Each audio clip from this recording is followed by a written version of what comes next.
A very warm wishes to all. So today we are going to deal with module 4 investment account illustration number 10. Here is the question. Mr. Mohan gives the following details regarding his investment in 16% debentures of Sita Limited. Here we have to use FIFO method. The opening balance on 1st January is the face value of rupees 60,000 and the cost is rupees 59,000. So from this statement we have to assume that he has 600 debentures in his hand as opening balance. The second point is on 1st March he purchased 100 debentures ex interest at rupees 98. Ex interest means excluding interest. Third point, on 1st July he sold 200 debentures ex interest out of the original holding at rupees 100. So his original holding, from his original holding he has sold 200 debentures. His original holding means he has 600 debentures in hand on 1st January. From that 600 he has sold out 200 debentures. On 1st October, the next point is on 1st October he purchased 50 debentures at rupees 98 cum interest. Cum interest means including interest. And the next point is on 1st November he sold 200 debentures ex interest at rupees 99 out of the original holdings. That means out of his original holdings he has again sold out 200 debentures. And the last point is the interest dates are 30th September and 31st March. So he has been receiving interest on these debentures on 30th September and on 31st March. Mohan closes his books on every 31st December and the brokerage at 1% is to be paid for each transaction. Then show the investment account as it would appear in his books, and the market value of debenture on 31st December is rupees 99. So we can move on to our solution part. So here I have given certain tips to remember. The first one is if there is purchase, then add brokerage with the purchase price. അതായത് നമ്മുടെ കയ്യിൽ ഇപ്പോൾ purchase ആണ് ക്വസ്റ്റ്യനിൽ പറയുന്നതെങ്കിൽ അതിൻ്റെ കൂട്ടത്തിൽ brokerage തന്നിട്ടുണ്ടെങ്കിൽ we have to add that brokerage amount with the purchases amount. So ഇനിയും സ്റ്റാമ്പ് ഡ്യൂട്ടി തന്നിട്ടുണ്ടെങ്കിൽ അതും നമ്മൾ ഈ പർച്ചേസ് എമൗണ്ടിൻ്റെ കൂടെ ആഡ് ചെയ്യണം. ഇനി ഈ ബ്രോക്കറേജ് എടുക്കുന്നത് പ്രിൻസിപ്പൾ ഓർ കോസ്റ്റ് എമൗണ്ടിൽ നിന്നായിരിക്കും. Then the second point is if there is sale നടക്കുന്നുണ്ടെങ്കിൽ we have to deduct that brokerage with the sale price and the amount for brokerage is principal or the cost amount.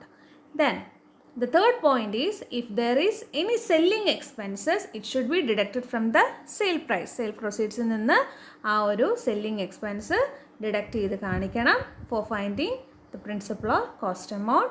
Then if the purchase or sale is on cum interest then the interest amount should be deducted. അപ്പോൾ പർച്ചേസോ സെയിലോ നടക്കുന്നത് come ഇൻട്രസ്റ്റിലാണെങ്കിൽ ആ come interest that is accrued interest എത്രയാണോ അത് നമ്മൾ ഈ എമൗണ്ടിൽ നിന്ന് purchase എമൗണ്ടിൽ നിന്നോ sale എമൗണ്ടിൽ നിന്നോ കുറച്ച് കാണിച്ചിരിക്കണം. Then if the purchase or sale is on ex interest then it should be shown in the investment account as the amount incurred itself. അപ്പം ex ഇൻട്രസ്റ്റിലാണെന്നുണ്ടെങ്കിൽ നമ്മൾ അതിനകത്ത് കൂടുതൽ അഡ്ജസ്റ്റ്മെൻറ്റ്സ് ഒന്നും ചെയ്യേണ്ട, ലെസ് ചെയ്യൊന്നും ചെയ്യേണ്ട. Directly we have to write that amount in the interest column on investment account. Then the last point is accrued interest should be counted on the basis of when the last interest was acquired and when the next interest is to be given. എൻ്റെ concept ഇതാണ്.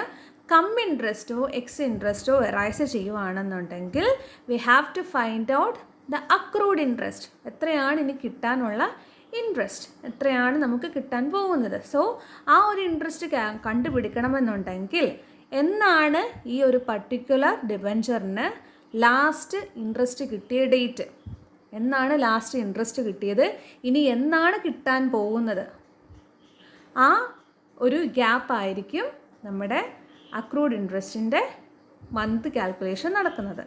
Okay, so here is the investment account. നമുക്ക് ആദ്യം നോക്കാം. നമ്മുടെ first point എന്ന് പറയുന്നത് opening balance 1st January face value of 60,000, cost 59,000 ആണ്. അപ്പം നമ്മുടെ ഇൻവെസ്റ്റ്മെൻറ്റ് അക്കൗണ്ടിൽ നമുക്ക് എഴുതാം ഓൺ 1st January ഡേറ്റിൽ 1st January, ദെൻ പർട്ടിക്കുലേഴ്സിൽ to balance brought down, nominal value that is the face value 60,000 and the principal or cost എമൗണ്ടിൽ നമ്മൾ പ്രിൻസിപ്പൽ ഓർ കോസ്റ്റ് എമൗണ്ട് നമുക്ക് തന്നിട്ടുണ്ട്. 60,000-ന് 59,000 ആണ് principal or cost amount. Then next interest നമ്മൾ കണ്ടുപിടിക്കണം. അതിന് വേണ്ടിയിട്ട് ഈ ഒരു പർട്ടിക്കുലർ ഓപ്പണിംഗ് ബാലൻസിൽ എന്നാണ് അവസാനം ഇൻട്രസ്റ്റ് കിട്ടിയതെന്ന് നമുക്ക് നോക്കാം. നമ്മുടെ ഇൻട്രസ്റ്റ് ഇൻകറിംഗ് ഡേറ്റ് എന്ന് പറയുന്നത് 30th September 31st March ആണ്. ഓക്കെ, അപ്പം 1st January ഈ ഒരു പർട്ടിക്കുലർ ഡിബഞ്ചറിന് ഓപ്പണിംഗ് ബാലൻസ് ആയിട്ട് നമ്മുടെ കയ്യിലുള്ള 600 ഡിബഞ്ചേഴ്സിന് ഏറ്റവും അവസാനമായിട്ട് ഡിബഞ്ചർ ഇൻട്രസ്റ്റ് റിസീവ് ചെയ്തിരിക്കുന്നത് 30th September. So we have to calculate the number of months till January, October, November, December. Okay, there is 3 months. So we have to find out the interest accrued on opening balance equal to our face value 60,000 into 16/100, that is the interest rate, into 3 months, October, November, December, 3/12, that is 2,400. ആ 2,400 ആണ് നമ്മളിവിടെ interest കോളത്തിൽ കാണിക്കുന്നത്. ഇനി നമ്മുടെ അടുത്ത point എന്ന് പറയുന്നത് 1st March he purchased 100 debentures ex interest at ₹98. അപ്പോൾ അയാൾ March 1 100 ഡിബഞ്ചർ വാങ്ങിച്ചു. 100 ഡിബഞ്ചർ വാങ്ങിച്ചപ്പം എക്സ് ഇൻട്രസ്റ്റിലാണ് വാങ്ങിച്ചിരിക്കുന്നത്. അപ്പോൾ നമുക്ക് കാൽക്കുലേഷൻ ചെയ്യാം. 100 ഡിബഞ്ചറിൻ്റെ നോമിനൽ വാല്യൂ എന്ന് പറയുന്നത് 9,800 ആണ്. That is 100 into ₹98. 100 ഡിബഞ്ചേഴ്സ് ആണ് അയാൾ വാങ്ങിച്ചത്. So 100 into X interest amount 98 ആണ്. പർച്ചേസ് പ്രൈസ് എന്ന് പറയുന്നത് 98 ആണ്. 9,800 ആണ് നമ്മുടെ പർച്ചേസ് എമൗണ്ട്. ദെൻ ബ്രോക്കറേജ് നമ്മളോട് ക്വസ്റ്റ്യൻ പറഞ്ഞിട്ടുണ്ട്. Brokerage 1% on every transaction. എന്ത് ട്രാൻസാക്ഷൻ ഉണ്ടെങ്കിലും അവിടെ നമ്മൾ ബ്രോക്കറേജ് കൊടുത്തിരിക്കണം. സോ ഇവിടെ പർച്ചേസ് ആണ് നടന്നിരിക്കുന്നത്, അതുകൊണ്ട് തന്നെ നമ്മൾ ബ്രോക്കറേജ് ഈ എമൗണ്ടിൻ്റെ കൂടെ ആഡ് ചെയ്ത് കാണിക്കണം. സോ നമ്മുടെ കയ്യിലുള്ള പ്രിൻസിപ്പൽ ഓർ കോസ്റ്റ് എമൗണ്ട് എന്ന് പറയുന്നത് 9,800 ആണ്. ആ 9,800 ഇൻറ്റു 1/100 ചെയ്യുമ്പോഴാണ് നമുക്ക് 98 കിട്ടും. അതാണ് നമ്മുടെ ബ്രോക്കറേജിൻ്റെ amount. So we have to add this 98 to the amount paid on 1st March on purchase of 100 debentures. So 9,898 അതാണ് നമ്മുടെ 1st March mister Mohan purchase ചെയ്ത 100 ഡിബഞ്ചേഴ്സിൻ്റെ പ്രിൻസിപ്പൽ ഓർ കോസ്റ്റ് എമൗണ്ട് എന്ന് പറയുന്നത്. Nominal value it's understood because 100 ഡിബഞ്ചേഴ്സിന് face value 100 ആണെന്നുണ്ടെങ്കിൽ 10,000 ആയിരിക്കും നമ്മുടെ നോമിനൽ വാല്യൂ. ദെൻ ഇനി ഇൻട്രസ്റ്റ് കാൽക്കുലേറ്റ് ചെയ്യണം. അപ്പോൾ നമുക്ക് നോക്കാം ഈ ഒരു പർട്ടിക്കുലർ ഡിബഞ്ചറിന് എന്നാണ്, ഈ 100 ഡിബഞ്ചേഴ്സിന് എന്നാണ് ലാസ്റ്റ് ഇൻട്രസ്റ്റ് കിട്ടിയത്. നമ്മുടെ ഇൻട്രസ്റ്റ് റിസീവിങ് ഡേറ്റ്സ് എന്ന് പറയുന്നത് 30th September 31st March ആണ്. Okay, so we have to find out the number of months. നമ്മൾ ഡിബഞ്ചർ വാങ്ങിയത് 1st March. Okay, so last debenture interest കിട്ടിയത് 30th September, October, November, December, January, February. സോ 5 months, 5 മാസത്തെ accrued interest ആണ് നമുക്കിവിടെ calculate ചെയ്യാനുള്ളത്. So nominal value എത്രയാണോ ആ ഒരു 100 ഡിബഞ്ചേഴ്സിൻ്റെ nominal value into 16/100 into 5/12 we will get the interest amount.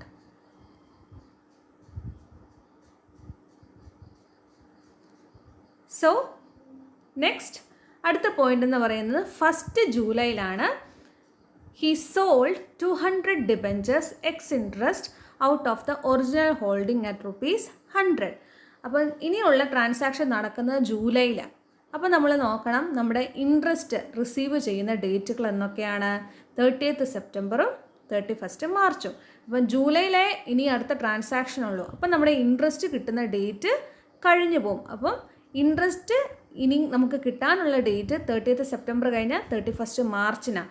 So we have to calculate the amount of interest to be received on 31st March. അപ്പോൾ നമ്മുടെ കയ്യിൽ ഇപ്പോൾ ടോട്ടൽ എത്ര ഡിബഞ്ചേഴ്സ് ഉണ്ട്? 600 ഡിബഞ്ചേഴ്സ് കറൻ്റ്ലി ഉണ്ട്, പ്ലസ് 100 നമ്മൾ വാങ്ങിച്ചു. സോ ഇൻ ടോട്ടൽ 700 ഡിബഞ്ചേഴ്സ് നമ്മുടെ കയ്യിൽ ഉണ്ട്. അതിൻ്റെ കോസ്റ്റ് എന്ന് പറയുന്നത് 70,000 ആയിരിക്കും. ദെൻ ഇൻറ്റു ആ എമൗണ്ട് ഇൻറ്റു 16/100 ഇൻറ്റു 6 മാസത്തെ ഇൻട്രസ്റ്റ്. 30th സെപ്റ്റംബർ കഴിയുമ്പം പിന്നെ നമ്മൾ റിസീവ് ചെയ്യുന്നത് 31st മാർച്ച്. സോ ആ ഒരു month gap 6 months. 6/12 equal to 5,600. So we have received our interest amount. So we have to show it on 31st March on credit side by bank account 5,600 in interest column. So ഇനി നമുക്ക് അടുത്ത ട്രാൻസാക്ഷനിലേക്ക് പോകാം. നമ്മുടെ ക്വസ്റ്റിനകത്ത് 1st ജൂലൈയിൽ mister Mohan 200 debenture sale നടത്തിയിട്ടുണ്ട്. X ഇൻട്രസ്റ്റിലാണ് sale നടത്തിയിരിക്കുന്നത്. അപ്പോൾ നമുക്ക് നോമിനൽ വാല്യൂ എന്ന് പറയുന്നത് എത്രയായിരിക്കും? സെയിൽ നടത്തുമ്പോൾ we have to show it in the credit side. So 1st ജൂലൈയിൽ അയാൾ സെയിൽ നടത്തി. നോമിനൽ വാല്യൂ 200 ഡിബഞ്ചേഴ്സ് ആണ് സെയിൽ ചെയ്തത്. Face value 100. So 20,000 debentures.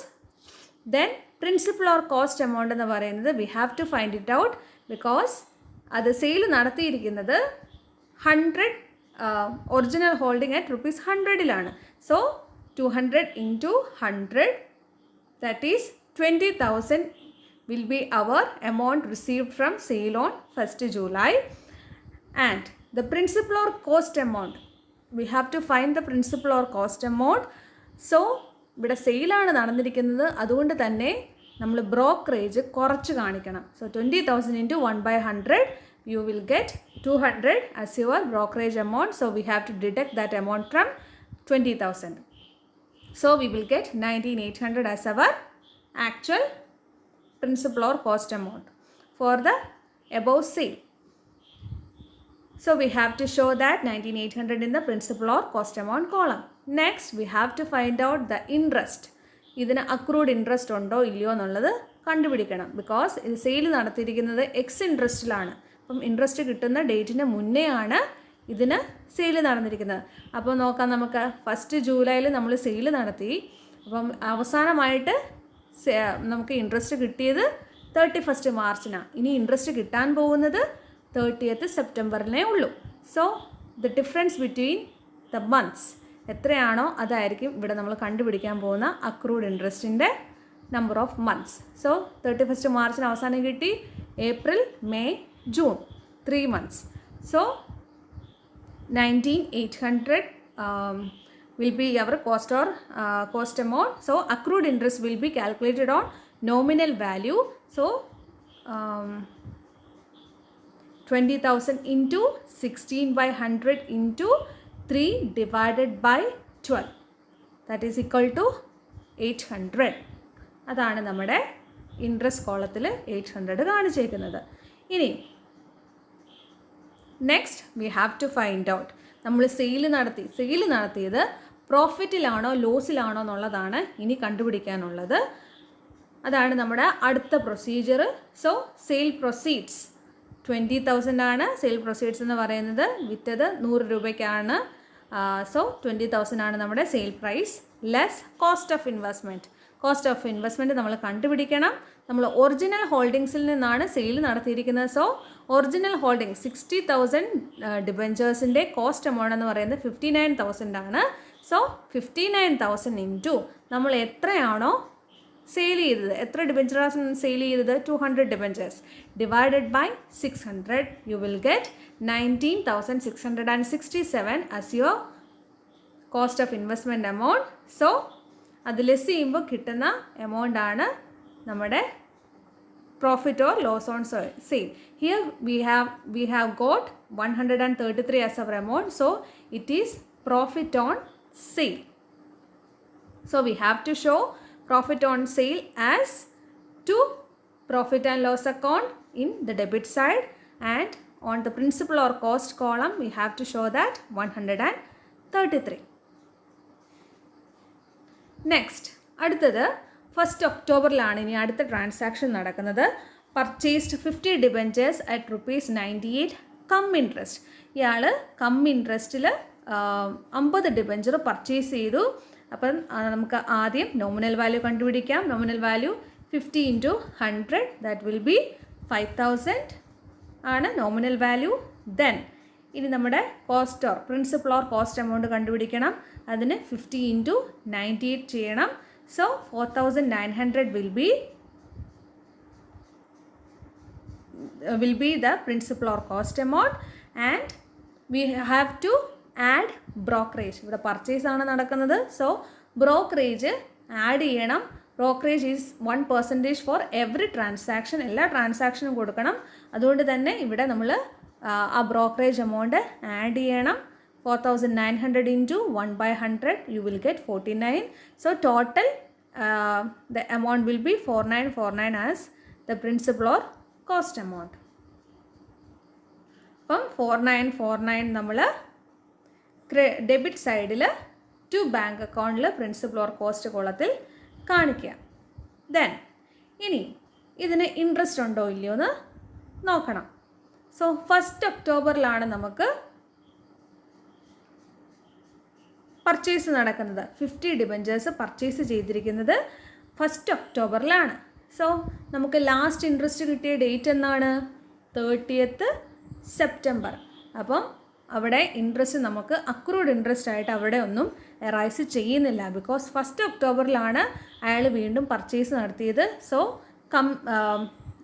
he has purchased that particular 50 debentures on cum interest. Cum ഇൻട്രസ്റ്റിലാണ് purchase നടത്തിയിരിക്കുന്നത്. But that is including interest. So 30th സെപ്റ്റംബറിലാണ് last interest കിട്ടുന്ന date. 1st ഒക്ടോബറിൽ അയാൾ ഇത് പർച്ചേസും ചെയ്തു. സോ അവിടെ ഒരു അക്രൂഡ് ഇൻട്രസ്റ്റ് എറൈസ് ചെയ്യുന്നില്ല. So interest column will be nil. Then the last transaction. On 1st November, he sold 200 debentures ex interest at ₹99 out of the original holding. അയാളുടെ ഒറിജിനൽ ഹോൾഡിങ്ങിൽ നിന്ന് അയാൾ 200 ഡിബഞ്ചേഴ്സ് സെയിൽ ചെയ്തു on 1st November. അപ്പോൾ നമുക്ക് നോക്കാം, നമ്മുടെ nominal value ഇവിടെ സെയിലാണ് നടക്കുന്നത്. സോ ക്രെഡിറ്റ് സൈഡിൽ നമ്മുടെ നോമിനൽ വാല്യൂ എന്ന് പറയുന്നത് എത്രയായിരിക്കും? 20,000 ആയിരിക്കും. ദെൻ പ്രിൻസിപ്പൽ ഓർ കോസ്റ്റ് കോളത്തിൽ നമുക്ക് എമൗണ്ട് കണ്ടുപിടിക്കണം. എത്രയ്ക്കാണ് ഇയാൾ സെയിൽ നടത്തിയിരിക്കുന്നത്? ₹99 ഇയാൾ സെയിൽ നടത്തിയിരിക്കുന്നത്. So 200 into ₹99, you will get 19,800 as your amount received on sale of debentures on 1st November. So ഇനി നമുക്ക് പ്രിൻസിപ്പൽ ഓർ കോസ്റ്റ് എമൗണ്ട് കണ്ടുപിടിക്കണം. അപ്പം 19,800 നിന്ന് നമ്മളുടെ ബ്രോക്കറേജ് കുറച്ച് കാണിക്കണം. ഓൾറെഡി പറഞ്ഞിരുന്നതാണ് 1% ബ്രോക്കറേജ് എല്ലാ ട്രാൻസാക്ഷനും കൊടുക്കണം. സോ സെയിൽ നടക്കുന്നതുകൊണ്ട് ബ്രോക്കറേജ് കുറച്ച് കാണിക്കണം. സെല്ലിംഗ് എക്സ്പെൻസസ് എന്തെങ്കിലും ഉണ്ടെങ്കിൽ അതും കുറച്ച് കാണിക്കുക. So 19,800 into 1/100, you will get 198. So you have to deduct that amount from 19,800. Then the final amount will be 19,602 as your principal or cost amount. ഇനി ഇതിന് ഇൻട്രസ്റ്റ് ഉണ്ടോ ഇല്ലയോ എന്നുള്ളതാണ് അടുത്തത് നോക്കേണ്ട. അക്രൂഡ് ഇൻട്രസ്റ്റ് ഉണ്ടോ ഇല്ലയോ? അക്രൂഡ് ഇൻട്രസ്റ്റ് ഉണ്ടോ ഇല്ലയോ എന്ന് നോക്കണമെങ്കിൽ ഇതിന് ഈ ഒരു പർട്ടിക്കുലർ 200 ഡിബഞ്ചേഴ്സിന് ഏറ്റവും അവസാനം ഇൻട്രസ്റ്റ് റിസീവ് ചെയ്ത ഡേറ്റ് എന്നാന്ന് നോക്കണം. അവസാനം ഇൻട്രസ്റ്റ് കിട്ടിയതെന്നാണ്? 30th സെപ്റ്റംബറിൽ. ദെൻ ഇനി ഇൻട്രസ്റ്റ് കിട്ടാൻ പോകുന്നത് എന്നാണ്? 31st മാർച്ചിൽ.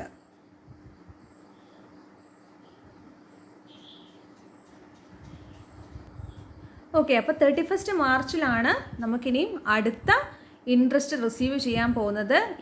ഈ ഒരു പർട്ടിക്കുലർ ഡിബഞ്ചറിന്, അതായത് 200 ഡിബഞ്ചറിന് അയാൾ ഇൻട്രസ്റ്റ് റിസീവ് ചെയ്തത് 30th സെപ്റ്റംബറിലാണ്. അപ്പം ഇയാളിത് സെയിൽ ചെയ്തത് 1st നവംബറിന്. അപ്പോൾ എത്ര മാസമുണ്ട് accrued interest? October, only October, because 1st നവംബറിൽ ഇയാളത് സെയിൽ ചെയ്തു. സോ 1/12. അപ്പം nominal value of 200 debentures is 20,000 into 16/100 into 1/12. അപ്പം 267 ആണ് ഇവിടെ ഇൻട്രസ്റ്റ് കോളത്തിൽ അക്രൂഡ് ഇൻട്രസ്റ്റ് ആക്കി നമ്മൾ എഴുതേണ്ട amount. Then next we have to find out എന്താണ് സെയിൽ പ്രൊസീഡ്സ്. പ്രോഫിറ്റിലാണോ ലോസിലാണോ ഇത് സെയിൽ ചെയ്തേക്കുന്നത് എന്നാണ് അടുത്തത് കണ്ടുപിടിക്കാനുള്ളത്. അപ്പം നമ്മൾ ഒരു ട്രാൻസാക്ഷൻ നടന്നാൽ, സെയിൽ നടക്കുകയാണെന്നുണ്ടെങ്കിൽ ആദ്യം നോമിനൽ വാല്യൂ കണ്ടുപിടിക്കുക, പിന്നെ പ്രിൻസിപ്പൽ ഓർ കോസ്റ്റ് എമൗണ്ട് കണ്ടുപിടിക്കുക. പ്രിൻസിപ്പൽ ഓർ കോസ്റ്റ് എമൗണ്ട് കണ്ടുപിടിക്കുമ്പോൾ ശ്രദ്ധിക്കേണ്ട കാര്യം, ബ്രോക്കറേജ് തന്നിട്ടുണ്ടെങ്കിൽ സെയിൽ നടക്കുമ്പം അത് കുറച്ച് കാണിച്ചിരിക്കണം. സെല്ലിംഗ് എക്സ്പെൻസ് തന്നിട്ടുണ്ടെങ്കിലും അതും കുറച്ച് കാണിക്കണം. ബാലൻസ് എമൗണ്ട് എത്രയാണോ അതായിരിക്കും നമ്മുടെ principal or cost amount. Then വീണ്ടും we have to find out whether there is any accrued interest. accrued interest ഉണ്ടെങ്കിൽ അത് കണ്ടുപിടിക്കുക. എന്നാണ് ലാസ്റ്റ് ഇൻട്രസ്റ്റ് റിസീവ് ചെയ്തത്, എന്നാണ് ഇനി റിസീവ് ചെയ്യാൻ പോകുന്നത്. ഇതിനിടയ്ക്കായിരിക്കും നമ്മൾ ട്രാൻസാക്ഷൻ നടക്കുന്നത്, സെയിൽ നടക്കുന്നത് അല്ലെങ്കിൽ പർച്ചേസ് നടക്കുന്നത്. അപ്പം ലാസ്റ്റ് ഇൻട്രസ്റ്റ് കിട്ടിയ ഡേറ്റും നമ്മളിത് ട്രാൻസാക്ഷൻ നടത്തിയ ഡേറ്റും തമ്മിലുള്ള മാസങ്ങളുടെ വ്യത്യാസം, അതായിരിക്കും അക്രൂഡ് ഇൻട്രസ്റ്റ് ആക്കി ഇവിടെ നമ്മൾ എടുക്കുന്നത്. സോ ഇവിടെ നമുക്കിനി അടുത്തത് അക്രൂഡ് ഇൻട്രസ്റ്റ് കണ്ടുപിടിച്ചു കഴിഞ്ഞാൽ അടുത്തത് ഉടനടി നോക്കേണ്ടത് പ്രോഫിറ്റിലാണോ ലോസിലാണോ സെയിൽ നടന്നിരിക്കുന്നത്. സോ സെയിൽ പ്രൊസീഡ്സ് 19,602 നമ്മൾ ഓൾറെഡി കണ്ടുപിടിച്ചു, പ്രിൻസിപ്പൽ ഓർ കോസ്റ്റ് എമൗണ്ട്. അതിൽ നിന്ന് കോസ്റ്റ് ഓഫ് ഇൻവെസ്റ്റ്മെൻറ്റ് കുറച്ച് കാണിക്കുക.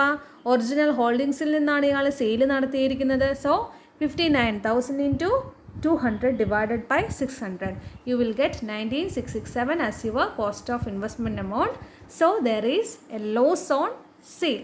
Loss on sale ആണെന്നുണ്ടെങ്കിൽ we have to show it on the debit side. So by profit and loss account, principal or cost കോളത്തിൻ്റെ അവിടെ 65 നമ്മൾ കാണിക്കണം. Then ഇനിയുള്ളത് ലാസ്റ്റ് ട്രാൻസാക്ഷൻ ആണ്. We have to balance it. So നമുക്ക് ഇനിയും കയ്യിൽ എത്ര ഡിബെഞ്ചർ ഉണ്ടെന്ന് നോക്കാം. The cost of investment carried, അതായത് റിമൈനിങ് ഇനി നമ്മുടെ കയ്യിൽ എന്തുമാത്രമുണ്ട്. അപ്പോൾ നമ്മളുടെ ഒറിജിനൽ ഹോൾഡിങ്സ് 600 ആണ്, 600 ഡിബെഞ്ചേഴ്സ് ആയിരുന്നു. അതിൽ നിന്ന് 200 നമ്മൾ ആദ്യം സെയിൽ നടത്തി. ദെൻ മിച്ചം 400 ഉണ്ടായിരുന്നു. അതിൽ നിന്ന് വീണ്ടും നമ്മൾ 200 സെയിൽ നടത്തി. ദെൻ ഇനിയും നമ്മുടെ കയ്യിലുള്ളത് 200 ഡിബെഞ്ചേഴ്സും കൂടെ ഉള്ളൂ. സോ അതിൻ്റെ കോസ്റ്റാണ് നമ്മളിവിടെ കണ്ടുപിടിക്കേണ്ടത്. So 59,000 into 200 divided by 600, you will get 19,666 as your remaining balance cost amount. Then ഇതിൻ്റെ ഇടയ്ക്ക് നമ്മൾ കുറച്ച് പർച്ചേസുകൾ നടത്തി. ആദ്യം 100 ഡിബെഞ്ചർ പർച്ചേസ് ചെയ്തു. ദെൻ 50 ഡിബെഞ്ചേഴ്സ് പർച്ചേസ് ചെയ്തു. അതിൻ്റെ കോസ്റ്റ് എമൗണ്ട് നമ്മൾ ഓൾറെഡി കണ്ടുപിടിച്ച് വെച്ചിട്ടുണ്ട്. അത് ഇതിൻ്റെ കൂടെ ആഡ് ചെയ്യുമ്പം U will get the total number of the total amount of cost that should be remained in his hand. So 34,513 ആണ് നമ്മുടെ ബാലൻസിങ് ഫിഗർ, അതായത് പ്രിൻസിപ്പൽ ഓർ കോസ്റ്റ് കോളത്തിൽ ബാലൻസിങ് ഫിഗർ ആയിട്ട് വരുന്ന എമൗണ്ട് ഇതാണ്. ഇനി interest accrued on closing balance നമുക്ക് നോക്കാമല്ലോ. Interest accrued ഇനി 31st മാർച്ചിലാണ് നമുക്ക് ഇനി അടുത്ത ഇൻട്രസ്റ്റ് കിട്ടുന്നത്. ഓക്കെ, സോ നമ്മുടെ ബുക്സ് ഓഫ് അക്കൗണ്ട്സ് ക്ലോസ് ചെയ്യുന്നത് 31st ഡിസംബറിലുമാണ്. അപ്പം interest accrued on closing balance എന്ന് പറയുന്നത് 35,000 ഇൻറ്റു 16/100 ഇൻറ്റു 3/12. അതെങ്ങനെയാണ് കിട്ടുന്നതെന്ന് ചോദിച്ചാൽ, നമ്മുടെ കയ്യിൽ ഇനിയും ബാലൻസ് നമ്പർ ഓഫ് ഷെയർസ് എത്രയുണ്ട്? 600 ഡിബെഞ്ചേഴ്സിൽ നിന്ന് നമ്മൾ 200 ഡിബെഞ്ചേഴ്സ് സെയിൽ ചെയ്തു. ആദ്യം വീണ്ടും 200 ഡിബെഞ്ചേഴ്സ് ഒറിജിനൽ ഹോൾഡിങ്സിൽ നിന്ന് സെയിൽ ചെയ്തു. Then we have to add the amount of debentures we have purchased, that is 150 debentures we have purchased. So you will get 350 as your remaining debentures. അപ്പം 350 into face value 100, so 35,000 into 16/100 into 3/12. ഇനി ആ 3/12 എവിടെ നിന്നാണ് കിട്ടുന്നതെന്ന് പറയാം. നമുക്ക് ഏറ്റവും അവസാനം ഇൻട്രസ്റ്റ് കിട്ടിയത് 30th സെപ്റ്റംബറിലാണ്. നമ്മുടെ ബുക്സ് ഓഫ് അക്കൗണ്ട്സ് ക്ലോസ് ചെയ്യുന്നത് 31st ഡിസംബറിലാണ്. സോ ആ ഒരു ഡിഫറൻസ്, മന്ത്സിലുള്ള ഡിഫറൻസ്, അതായത് ഒക്ടോബർ, നവംബർ, ഡിസംബർ, ഈ 3 മാസമാണ് നമ്മളിവിടെ കാണിച്ചേക്കുന്നത്. So 3/12. So interest accrued on closing balance, നമ്മുടെ ബുക്സ് ഓഫ് അക്കൗണ്ട്സ് ക്ലോസ് ചെയ്യുന്നത് 31st ഡിസംബറിലാണ്. സോ ആ 3 മാസം, അതാണ് നമ്മുടെ interest accrued on closing balance എന്ന് പറയുന്ന 1,400. So we have to show that balancing figure in the interest column. Then we have to balance the both sides. So this is what investment account is. Thank you.